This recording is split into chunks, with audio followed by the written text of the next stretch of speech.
camaradas, eu sou Antônio Macário de Moura e nesse meu novo vídeo para o canal Conexão Marxista vou retomar uma discussão sobre o governo e a pessoa do presidente da República, Jair Messias Bolsonaro, e a oposição que aí está se desenhando, mas que já estava há um ano e meio atrás, quando eu discuti esse assunto pela primeira vez. Foi exatamente no mês de maio de 2020, quando aqui no canal Conexão Marxista publiquei um vídeo falando da administração até ali, né, do senhor Jair Messias Bolsonaro, né, e da oposição que já se desenhava, haja vista que o Lula havia saído da cadeia, né, já se desenhava ali uma aglutinação da oposição à esquerda, né, na esquerda em torno do Lula e do Partido dos Trabalhadores. E nós dissemos no momento, e vamos rever agora, né, melhorar a discussão, que o senhor presidente da República se dava conta de que a sociedade brasileira estava refém dele, porque não tendo outra figura, né, na oposição polida, com o mesmo perfil para administrar a economia, com o seu Paulo Guedes, né? E somente o espectro do Lula e do Partido dos Trabalhadores, então ele se dava ao direito de falar o que queria e não só ameaçar a própria democracia. Isso, passado um ano e meio, o que eu disse, está mais do que claro.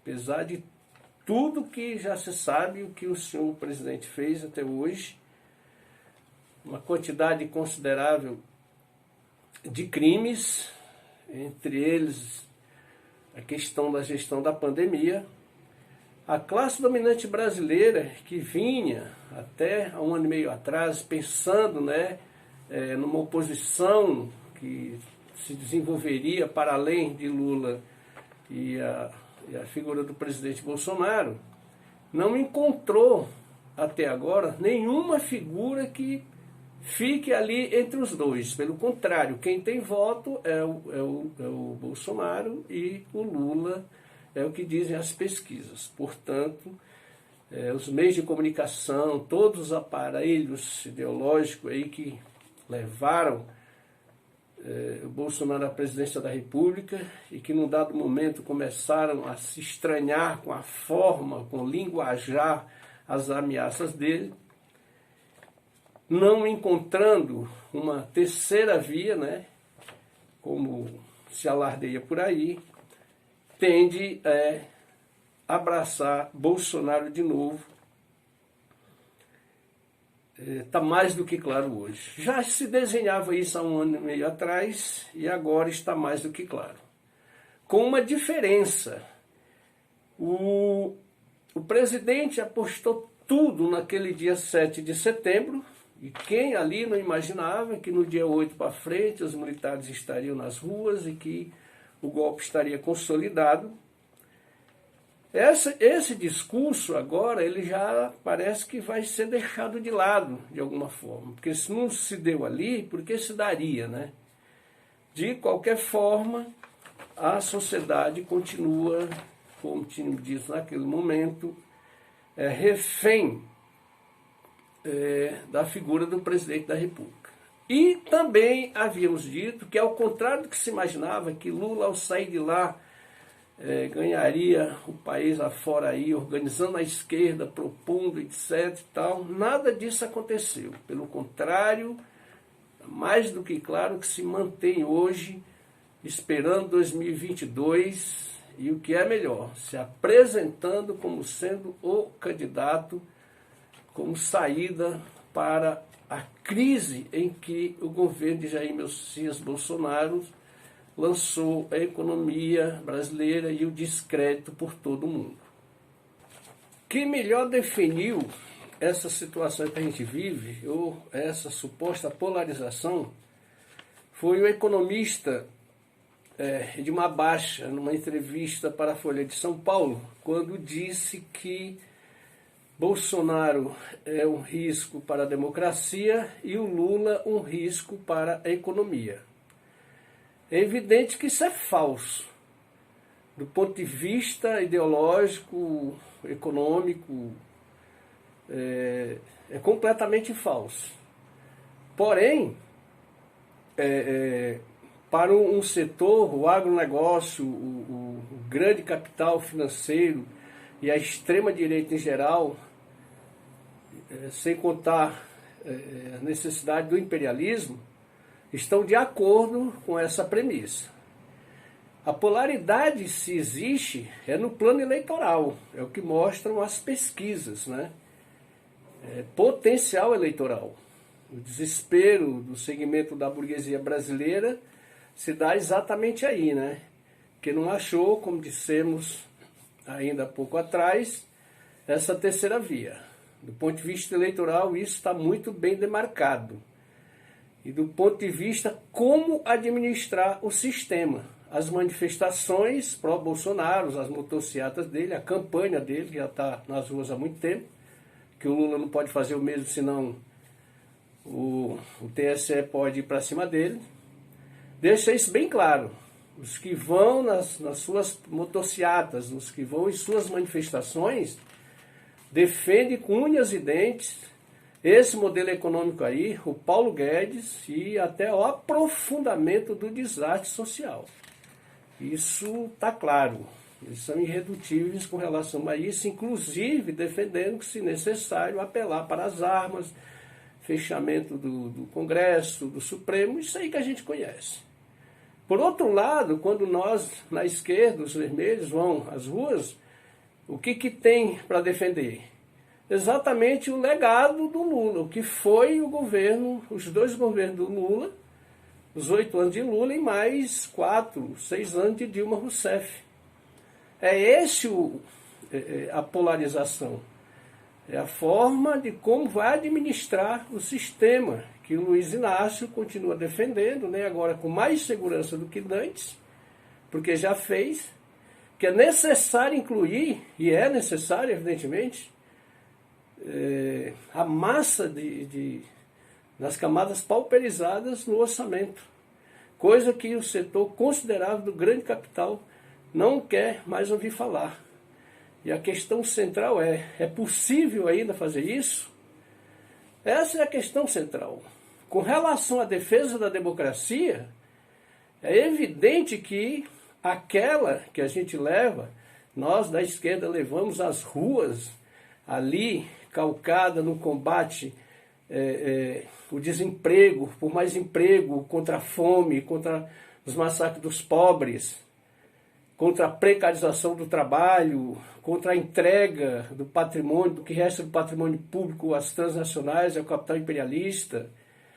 Essa democracia, que é a democracia da nossa perspectiva, da perspectiva das camadas trabalhadoras pauperizadas. Não é a mesma democracia que defende o senhor Arthur Lira, Rodrigo Pacheco e as instituições do Estado que foram coniventes, colaboraram com isso que está aí, não há mais como negar. Então, é nesse plano que as nossas manifestações, ao contrário das em pró-Bolsonaro, que tem muito claro o que é, as nossas existe aí um assunto que precisa ser debatido claramente. Afirmar que não é a nossa luta é pela democracia e não em defesa da democracia, porque pressupõe a existência dela, que ela já existiu em algum momento. E para nós aqui do canal Conexão Marxista, o que se conhece até hoje, durante todo o período do regime republicano, é autocracia no seu modo bonapartista, discricionário ou institucionalizada, que aliás permite a própria democracia levar a situações como nos trouxe a essa que está aí agora. De forma que, se a militância bolsonarista que vai às ruas tem muito claro o que defende, no caso de nós, da esquerda, estamos, as lideranças, os agrupamentos e a própria militância está tergiversando a respeito dessa questão. A nossa democracia não tem, a nossa democracia da perspectiva dos trabalhadores, das camadas pauperizadas, não tem nenhuma relação com a democracia que defende essas figuras, esses altos figurões dos partidos, seja do Partido dos Trabalhadores, do Partido de Centro e tal. Não é a mesma coisa. A nossa premissa para os trabalhadores, o que tem que ser dito, é que a democracia é um salto que a sociedade brasileira ainda terá de dar. É um passo civilizatório que a nossa burguesia nunca conseguiu aceitar.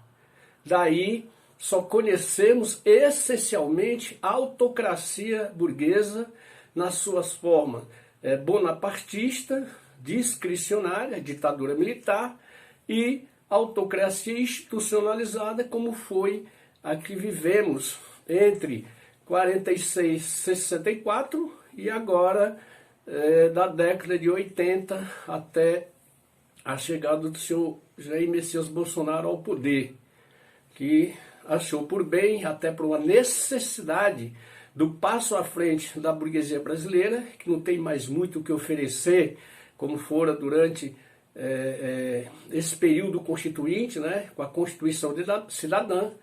Agora estão colocando em questão e propondo, inclusive, e já rasgaram várias partes da Carta Cidadã de 88 e pretendem ir mais à frente.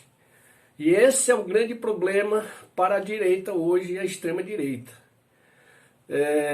Como dissemos no vídeo de maio de 2020, o Lula continua sendo a figura que se apresenta para o capital, para as camadas médias e trabalhadoras, como sendo quem vai de alguma forma mitigar essa crise que aí está. E a classe dominante, até o presente momento, está nesse impasse. Tem candidato, tem um que tem voto que ela não gostaria que fosse ele, que é o caso do senhor Jair Messias Bolsonaro, e tem candidato que tem voto que ela também não gostaria de vê-lo de volta ao governo.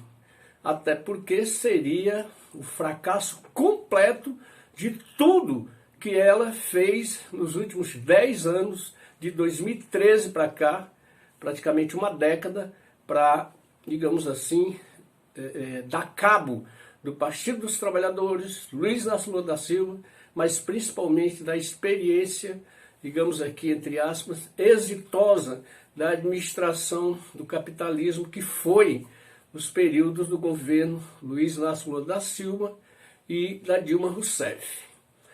Peço aqui aos camaradas que assistirem esse vídeo, que dê um like, divulgue para nós, o canal agradece muito e precisamos levar esse trabalho à frente para melhor entender o que vai ocorrendo, né? Estamos sempre abordando as questões atuais, além de textos teóricos, né, da economia, da filosofia, da maior importância para a formação de uma nova militância. Não dá mais para ser naqueles moldes que foi da segunda metade da década de 70 aos dias atuais. As novas gerações têm sim que dar passos à frente.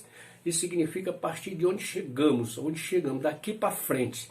Em primeiro lugar, colocar a democracia substancial, com toda a força e vigor e com tudo que ela implica de transformação na economia brasileira, se quisermos, de uma vez por todas, dar cabo, ou pelo menos pôr rédeas na autocracia, que certamente não desaparecerá com facilidade.